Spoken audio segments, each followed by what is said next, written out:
4 children missing since 2012 found in Coeur d'Alene. Their mother arrested for their abduction. We'll tell you everything we know tonight. Plus, a Spokane canine police officer says reducing the use of canines would do more harm than good. This as council members urge for tighter control of these dogs. That full story coming up.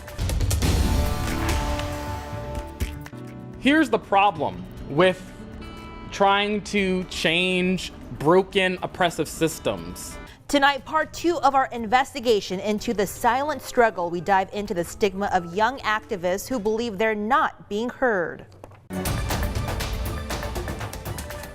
And good evening, everyone. Thanks for joining us here tonight. I'm Regina Ong. Let's get right into our top story tonight. 4 children who've been missing for 8 years were finally found in Coeur d'Alene. U.S. Marshals were able to track them down after their mother abducted them from California back in 2012. Our Brandon T. Jones explains how agencies from different states were able to track them down.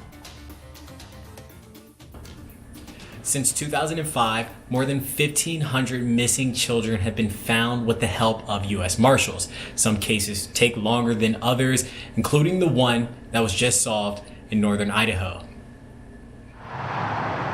8 long years of searching has finally come to an end. 48-year-old Segalit McRoberts was arrested for allegedly abducting her children in the summer of 2012.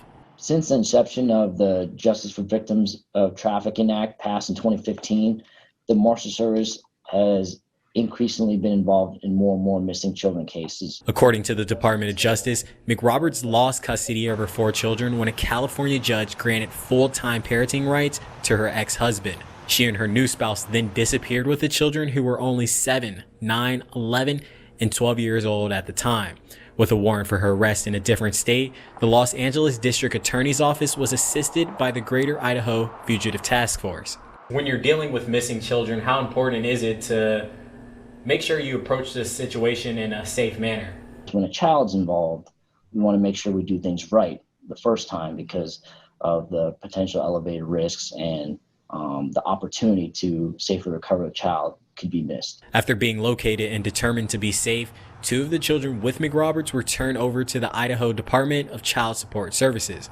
The other 2 are now 19 and 20 and considered adults, but are also doing well. It took several agencies coming together to help find the children. Teamwork is key to the success of the task force. In this particular case, we leverage our resources and investigative abilities of multiple agencies. The combination of resources helped bring in McRoberts, who is located at an RV park in Coeur d'Alene. Tips for missing children can be directly submitted to the U.S. Marshals Service. From Coeur d'Alene, Brandon T. Jones, KREM 2 News.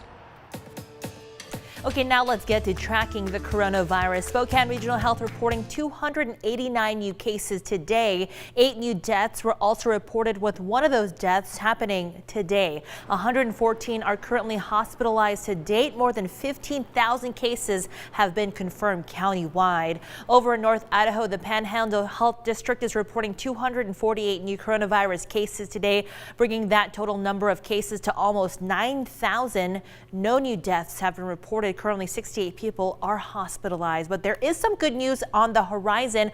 Washington State could see a COVID-19 vaccine by Christmas, and final emergency federal approval for Pfizer's coronavirus vaccine is expected by December 10th. Washington health officials plan to get that medicine to people immediately. Now, the drug is already being mass produced, stockpiled, and prepared for shipment. Now, the first people to get the vaccine will be frontline healthcare workers, the elderly, and those working in long-term care facilities. All right, turning the page now to weather. Some parts of the area seeing some rain and, of course, a little bit of snow. And Thomas Patrick joining us now from the Outdoor Weather Center. Good evening, Thomas. Good to see you.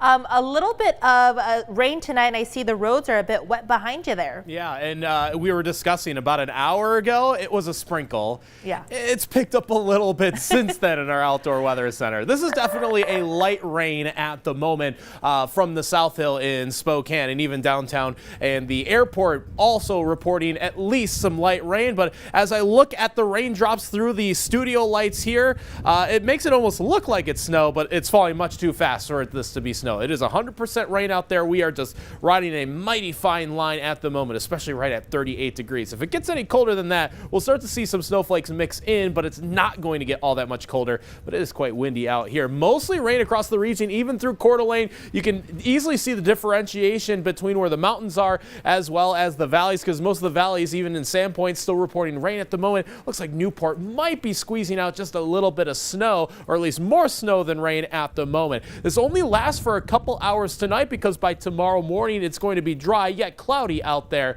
at the beginning of a dry stretch of weather, except for some of the mountains and mountain passes. So I'll go over our mountain pass forecast and what the entire Thanksgiving weekend is going to look like coming up in a few minutes. Well, the calls are getting louder for police reform nationwide, and right here in Spokane. Since this summer's protests, some city council members have been urging tighter controls on police actions. That includes use of the K-9 unit. But SPD warns if that happens, safety in the city could get worse, not better. Hup, hup. Atta boy. Good boy. We come out, and usually a lot of times we start off our shift, we come out here and we'll exercise the dog. While it may not look like it on the surface, Cregan. SPD officer Todd Bielitz and his K-9 Zeus are hard at work. Time for him to burn off energy, and it's time for him to play. However, he doesn't realize it at times, but everything that we do out here is building on obedience. Cregan. It is the cornerstone for their work together to find and apprehend criminals. So commands to drop a ball is the same as to let go of a bite. Searching for a ball would be the same command as searching for a person. In 5 years together, they've made hundreds of arrests, but now their job is coming under a harsh new spotlight. In the wake of local protests and calls all across the country to demilitarize police, Spokane City Council President Brienne Beggs proposed this resolution, urging a number of restrictions, including prohibiting intentional dog bites unless they are justified in using deadly force. So if somebody doesn't have a weapon, but they're not following directions, they'll send the dog to bite them. And that's probably where I would draw the line. The proposal has been to only deploy the dog in a situation that would be comparable to you pulling your gun, life or death. What is your argument against that? Well, if we're to make these dogs deadly force, the dogs wouldn't even come out of the car. Because to deploy deadly force would mean that I'm justified standing right in front of somebody and actually shooting them.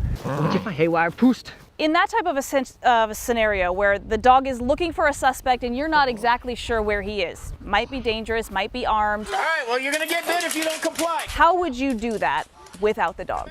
So the other option for us to search a neighborhood is just police officers walking around and just shining a light at 3 in the morning in every hidey hole they can think of.